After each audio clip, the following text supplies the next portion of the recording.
Assalamualaikum warahmatullahi wabarakatuh.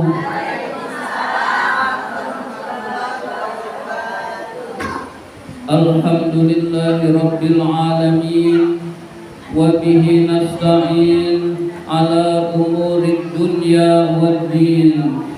Wassalatu wassalamu ala asyrafil anbiya'i wal mursalin sayyidina wa maulana Muhammadin wa ala alihi wa sahbihi ajma'in. Rabbi shrah li sadri wa yassir li amri wahlul 'uqdatam min lisani yafqahu qawli, amma ba'du. Ibu-ibu hadirat jamaah Majelis Taklim Al-Amin yang dimuliakan oleh Allah Subhanahu wa Ta'ala. Pertama dan yang paling utama, puji syukur marilah senantiasa kita panjatkan kehadirat Allah Subhanahu wa Ta'ala atas limpahan nikmat-nikmatnya yang diberikan kepada kita semua. Antara lain yang paling berharga adalah kita masih tetap diberi nikmat iman dan Islam, sehingga pada siang hari ini di tengah hujan rintik-rintik, tadi panas sekali Ibu sekalian, sekarang hujan, alhamdulillah kita dapat menghadiri pengajian menuntut ilmu di jalan Allah, karena kita yakin menuntut ilmu adalah bekal kita untuk pada hari akhirat nanti. Salawat dan salam semoga Allah limpahkan pada junjungan kita baginda Nabi besar Muhammad sallallahu alaihi wasallam beserta para keluarganya, para sahabatnya, dan kepada kita sebagai pengikut ajarannya. Ibu-ibu hadirat yang dimuliakan oleh Allah Subhanahu wa Ta'ala, kita ini yang menciptakan adalah Allah Subhanahu wa Ta'ala. Allah tahu keadaan kita, lebih tahu daripada diri kita sendiri. Ibu-ibu sekalian, Allah memerintahkan kepada kita, perintah-perintahnya pasti berguna buat kita. Allah melarang dengan larangan-larangannya pasti berbahaya buat kita, ibu-ibu sekalian. Maka orang yang sukses adalah orang yang melaksanakan perintah Allah dan menjauhi larangan-larangan Allah Subhanahu wa Ta'ala. Ibu-ibu hadirat yang dimuliakan oleh Allah Subhanahu wa Ta'ala, masalah-masalah hidup di dunia Allah Subhanahu wa Ta'ala telah memberikan solusinya. Masalahnya adalah apakah kita mau melaksanakan perintah Allah atau tidak, ibu-ibu sekalian. Allah Subhanahu wa Ta'ala berfirman, aqimis sholat, innas sholata tanha anil fahsya'i wal munkar wala zikrullahi akbar. Yang artinya, dirikanlah sholat, sesungguhnya sholat itu mencegah dari perbuatan keji dan mungkar.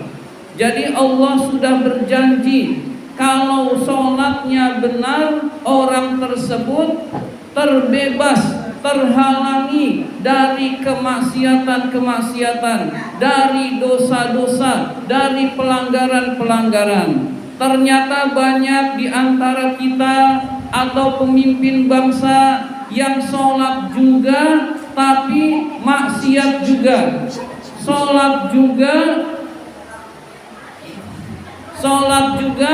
tetapi zolim juga kepada rakyat, ibu-ibu sekalian. Ada yang sholat juga tapi korupsi juga. Bukan ayat Qur'annya yang salah, tapi sholatnya yang belum benar, ibu-ibu sekalian. Kalau sholatnya benar, perilakunya bagus, ibu-ibu sekalian, maka urusan kita adalah perbaiki sholat, Bu. Nanti urusan-urusan kita Allah yang perbaiki, Bu. Jadi perbaiki sholat, mau urusan sebesar apapun, sholatnya perbaiki. Nanti kalau sholatnya sudah diperbaiki, urusan kita Allah yang perbaiki. Tapi kalau kita yang memperbaiki sendiri, berat ibu-ibu sekalian. Tapi kalau Allah yang bantu memperbaiki urusan kita, karena kita memperbaiki sholat, hubungan kita dengan Allah, maka urusan jadi mudah ibu-ibu sekalian. Maka saat ini marilah kita sama-sama memperbaiki sholat kita ibu-ibu sekalian. Allah Subhanahu wa ta'ala berfirman, wasta'inu bis-sabri was-shalah. Jadikanlah sabar dan sholat sebagai penolong kalian.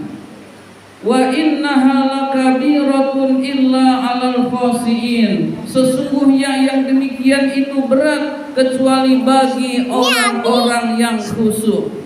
Jadi Allah Subhanahu wa ta'ala memberitahu, kalau minta tolong pada Allah, pertama sabar, yang kedua sholat ibu-ibu sekalian. Dan menjadikan sabar dan sholat sebagai penolong itu berat ibu-ibu sekalian, kecuali orang-orang yang khusyuk, kecuali orang-orang yang khusyuk di dalam sholatnya ibu-ibu sekalian. Maka menghadapi persoalan hidup, pertama kita sabar.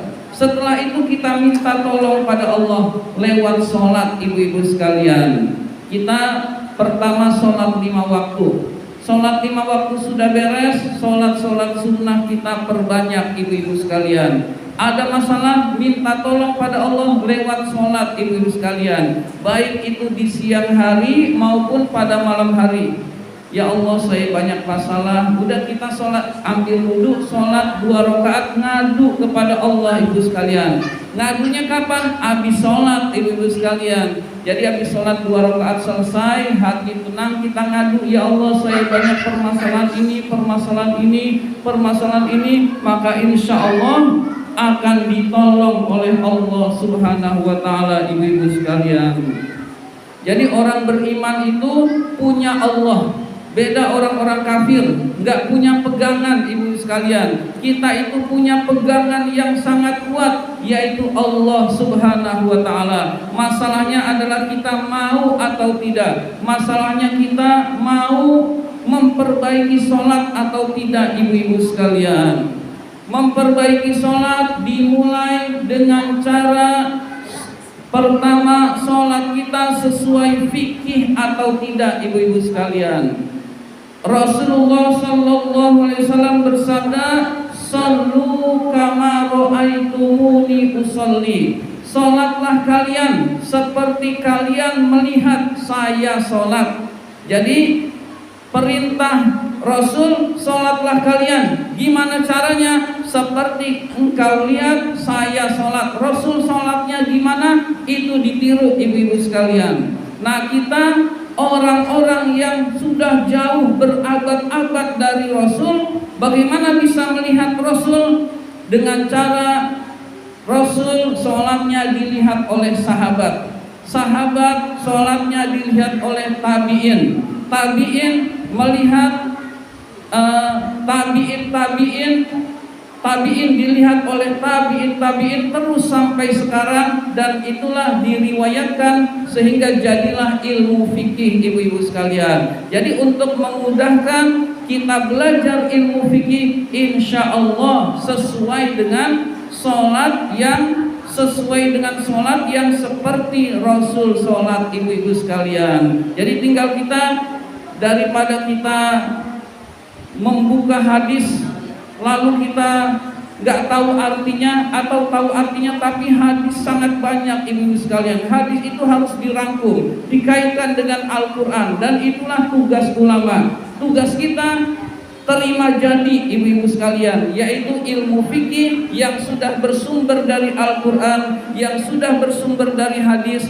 kita baca, kita amalkan ibu-ibu sekalian. Jadi kalau kita belajar fikih adalah belajar tata cara ibadah kita biar benar ibu-ibu sekalian. Jadi fikih itu dari ulama. Ulama itu mengkaji Al-Quran, ulama itu mengkaji hadis. Jadilah ilmu fikihlah yang kita amalkan ibu-ibu sekalian. Jadi kalau kita belajar fikih untuk memperbaiki sholat kita, insya Allah sholat kita sesuai dengan yang diperintahkan oleh Allah dan Rasulnya. Jadi pertama, perbaiki sholat kita sesuai tidak dengan ketentuan Allah dan Rasulnya ibu-ibu sekalian.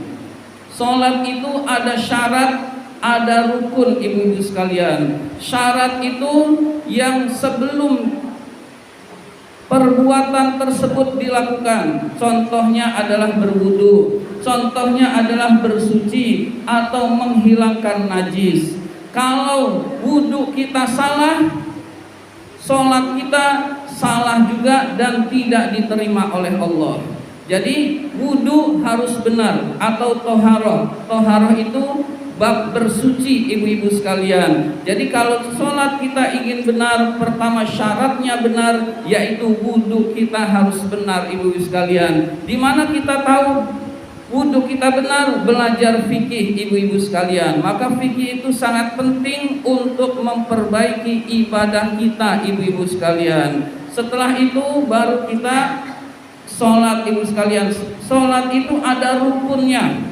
Kalau rukunnya tidak terpenuhi, maka sholatnya tidak sah ibu sekalian. Kalau sholatnya tidak sah, maka tidak diterima oleh Allah Subhanahu wa ta'ala. Maka kita harus perbaiki ini ibu-ibu sekalian. Kita harus tahu mana syarat, mana rukun, lalu kita amalkan. Di antaranya adalah rukun sholat adalah membaca Al-Fatihah. Orang yang tidak membaca Al-Fatihah, sholatnya tidak sah ibu-ibu sekalian. Orang yang sholatnya tidak sah, tidak diterima oleh Allah Subhanahu wa ta'ala. Standarnya kurang ibu-ibu sekalian. Maka kita perbaiki ibadah kita dengan terus menuntut ilmu agama ibu-ibu sekalian. Ilmu agama yang wajib kita tuntut itu ada 3 ibu sekalian. Pertama, ilmu tauhid.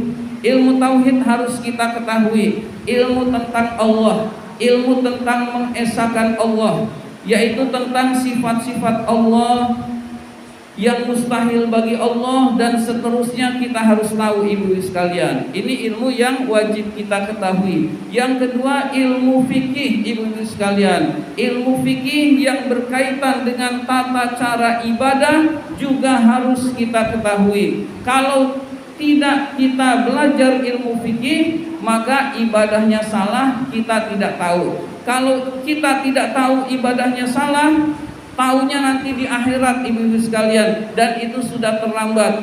Ya Allah, mana pahala sholat saya? Ya Allah, mana pahala ibadah saya? Lalu dijawab oleh malaikat, ibadah kamu dulu salah, nilainya 0. Sekarang kamu masuk neraka. Na'udzubillah min dzalik. Nah, itulah gunanya kita menuntut ilmu ibu sekalian, sehingga tahu mana yang benar dan mana yang salah ibu sekalian.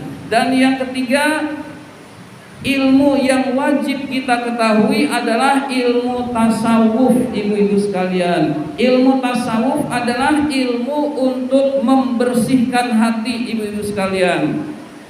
Hati itu banyak kotoran-kotorannya. Kotoran-kotoran hati itu diantaranya riya atau pamer, ujub. Ujub itu merasa hebat ibu-ibu sekalian. Kemudian iri, dengki, itu sombong. Itu semua adalah penyakit-penyakit hati yang harus kita jauhi, dan pelajarannya ada di ilmu tasawuf ibu-ibu sekalian. Jadi kalau kita ingin sempurna ibadah kita kepada Allah, pelajari ilmu tauhid, pelajari ilmu fikih, dan pelajari ilmu tasawuf ibu-ibu sekalian. Maka insya Allah kita akan diridhoi oleh Allah Subhanahu wa ta'ala ibu-ibu sekalian.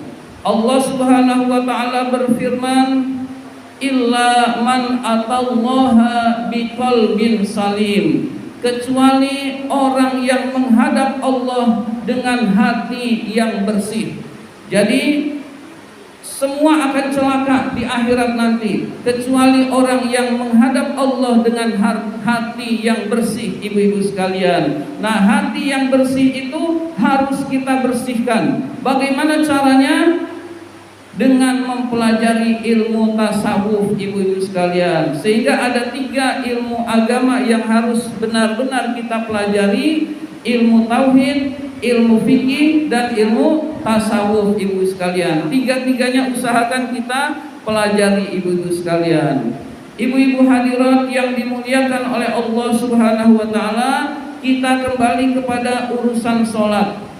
Setelah sholat kita perbaiki sesuai tidak dengan tuntunan Allah dan Rasulnya, yang kedua adalah khusyuk di dalam sholat, ibu-ibu sekalian. Orang-orang yang sukses adalah orang-orang yang khusyuk di dalam sholat, ibu-ibu sekalian.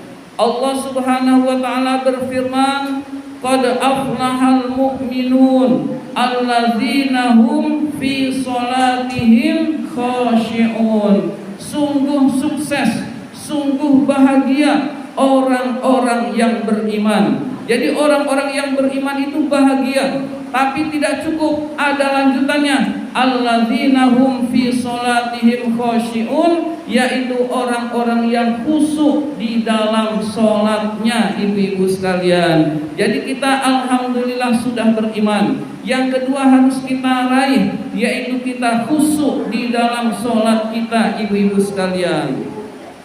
Ibu-ibu hadirat yang dimuliakan oleh Allah Subhanahu wa taala, apa itu khusyuk? Allah menjelaskan di dalam lanjutan surat Al-Baqarah tadi, alladzina yazunnuna annahum mulaqu rabbihim wa annahum ilaihi raji'un. Orang-orang yang pada saat sholat merasa diri bertemu Allah dan merasa akan kembali kepada Allah Subhanahu wa ta'ala. Jadi pada saat sholat merasa dirinya bertemu Allah, ibu-ibu sekalian. Allah itu Tuhan kita, pencipta manusia, pencipta jagat raya, pencipta alam semesta. Berarti bertemu Allah itu harus kondisinya baik, ibu-ibu sekalian. Kalau kita bertemu dengan lurah, pakaian kita rapih, Bu. Nggak mungkin ketemu mana kelurahan, mau ketemu lurah pasti pakai kemeja, ibu-ibu sekalian, pasti rapi. Kalau laki ya kemeja ya. Pasti pokoknya rapi, ibu sekalian. Kalau kita bertemu camat lebih rapi lagi. Kalau kita bertemu dengan gubernur lebih rapih lagi, ibu sekalian. Kalau kita bertemu presiden minimal pakai jas, ibu-ibu sekalian. Nggak bisa sembarangan, ibu-ibu sekalian. Itu kalau kita bertemu dengan pemimpin dunia kita rapi.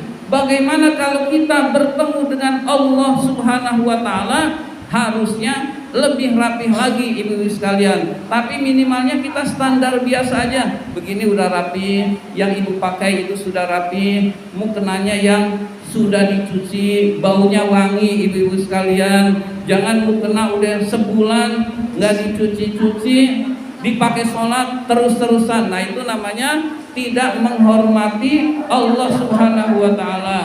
Sah nggak sholatnya? Ya sah-sah aja, Bu, asal nggak najis, sah. Cuman buat khusyuk nggak khusyuk, ibu-ibu sekalian. Jadi mukenanya kalau sudah bau seminggu ya dicuci, ibu-ibu sekalian. Dan kalau misalnya udah jelek banget dicuci, nodanya nggak hilang-hilang, misalkan biasanya putih, aturan putih udah jadi coklat, nggak hilang-hilang, ganti yang baru, ibu-ibu sekalian. Sayang duitnya buat makan, ibu-ibu sekalian. Jangan sayang, ibu sekalian. Buat ibadah itu utamakan, ibu-ibu sekalian. Buat ibadah diutamakan. Buat rekreasi entar dulu. Nah gitu, ibu sekalian. Jangan dibalik. Buat jalan-jalan diutamakan. Buat ibadah asal-asalan. Nah gimana Allah akan menolong kita kalau buat ibadahnya asal-asalan, buat jalan-jalannya kita nomor satukan, buat hiburannya kita nomor satukan. Kita balik ibu-ibu sekalian, buat Allah kita utamakan. Misalkan sajadah udah jelek banget, udah buat pel aja, ganti yang baru ibu-ibu sekalian. Setiap buat ibadah ganti yang baru, maka kita mengutamakan Allah. Kalau kita mengutamakan Allah, Allah yang ngasih rezeki, nanti Allah mudahkan rezeki kita ibu-ibu sekalian. Jadi khusyuk itu adalah jika seseorang itu ibadah, sholat, merasa diri bertemu dengan Allah Subhanahu wa Ta'ala. Jadi merasa diri bertemu Allah. Lalu tingkatan khusyuk itu bertingkat-tingkat ibu sekalian. Kita banyak yang gak sanggup. Contohnya sahabat Ali karramallahu wajhah. Beliau itu kena panah ibu sekalian. Lagi peperangan kena panah, lalu nusuk ke punggungnya ibu sekalian. Nusuk ke punggungnya, kalau ditarik sakit. Lalu Ali pesan kepada temannya, saya mau sholat 2 rakaat, tolong nanti kalau saya sedang sholat cabut panahnya, dicabut panahnya. Nah akhirnya Ali berpesan begitu dan benar-benar dicabut. Ketika dicabut nggak berasa ibu-ibu sekalian, saking khusyuknya sholat sampai dicabut panahnya nggak berasa ibu-ibu sekalian, dan dia merasa belum dicabut ibu sekalian, kok nggak ada yang nyabut, ternyata sudah dicabut dan tidak berasa ibu sekalian. Jadi tingkatan khusyuk ulama-ulama terdahulu luar biasa ibu sekalian. Ada seorang ulama yang rumahnya kebakaran ibu sekalian. Rumahnya kebakaran, tetangganya panik memadamkan api, sampai api itu padam, dia masih sholat ibu sekalian. Begitu selesai sholat, Assalamualaikum warahmatullahi, baru sadar kalau rumahnya kebakaran ibu-ibu sekalian. Jadi kenapa kamu nggak lari? Dia bilang begini, api akhirat lebih menyibukkan saya daripada api dunia ibu-ibu sekalian. Nah itu contoh dari ada orang-orang yang khusyuk itu tingkatannya luar biasa. Nah tingkatan